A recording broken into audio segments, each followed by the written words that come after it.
Trump కోరుకున్నదేదో ఇప్పుడు పాకిస్తాన్ చేసి పెడుతుంది. ట్రంప్కి దగ్గర అవ్వడానికి చాలా చక్కటి ప్లాన్స్ వేసుకుంటుంది. అందులో భాగంగానే ఆసిఫ్ మునీర్ వెళ్ళటం కానీ ఇదంతా. ఇరాన్తో గొడవలప్పుడు రాబోయే రోజుల్లో ఖచ్చితంగా అమెరికా జోక్యం చేసుకోక తప్పదు. ఎందుకంటే ఇరాన్ గనక ఇవాళ గెలిచేసిందంటే అమెరికా ఉనికికి ప్రమాదం రేపు పొద్దున.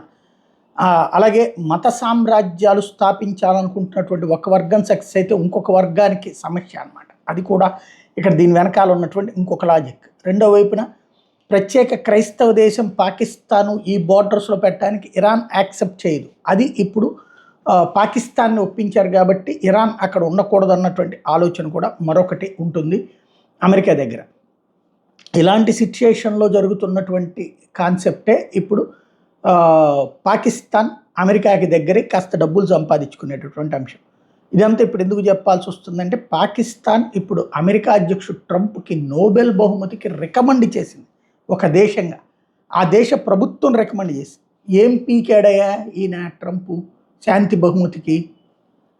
రష్యా ఉక్రెయిన్ యుద్ధం కొనసాగుతూనే ఉంది, ఇరాన్ ఇజ్రాయెల్ వారు కొనసాగుతూనే ఉంది, ఇజ్రాయెల్ హమాస్ వారు కొనసాగుతూనే ఉంది, ఇజ్రాయెల్ హిజ్బుల్లా వారు కొనసాగుతూనే ఉంది, ఇజ్రాయెల్ హౌతీ వారు కొనసాగుతూనే ఉంది. ఇంకేం చేసింది ఏంటి?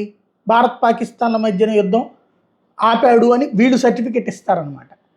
ఓ పక్కన మళ్ళీ వీళ్ళ డిప్యూటీ సీఎం ఏమో సౌదీ అరేబియా విదేశాంగ మంత్రి ద్వారా మేము అక్కడికి భారతదేశానికి కమ్యూనికేట్ చేసాం, తర్వాత మా డీజీసీఎం ఇది director general of military operation DGMO వాళ్ళకి ఇన్ఫామ్ చేశాడని చెప్తాడు. మరి ఇలా ఉన్నాయి విచిత్రమైనటువంటి వాదనలు.